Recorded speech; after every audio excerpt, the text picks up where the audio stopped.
rất yêu anh, người nói em rất yêu anh. Những lời nói mong manh dễ dàng người bối xóa.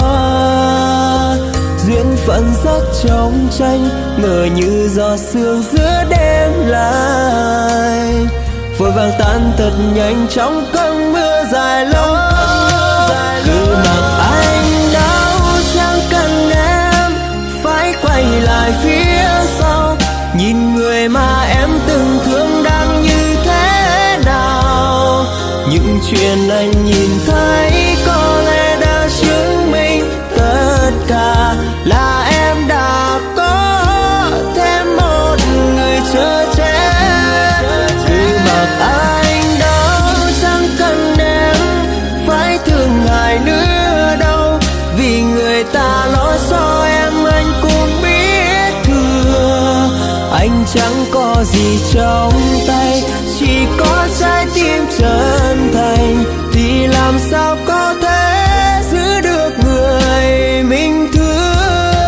Cứ mặc anh đau chẳng cần em phải quay lại phía sau, nhìn người mà em từng thương đang như thế nào. Những chuyện anh nhìn thấy có lẽ đã chứng minh tất cả là em đã có thêm một người chở che. Cứ mặc anh đau chẳng cần em phải thương ai nữa đâu, vì người ta lo cho em anh không biết thừa. Anh chẳng có gì trong tay, chỉ có trái tim chân thành, thì làm sao có thể giữ được người mình thương.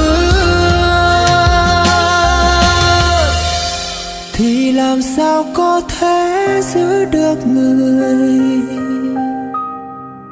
mình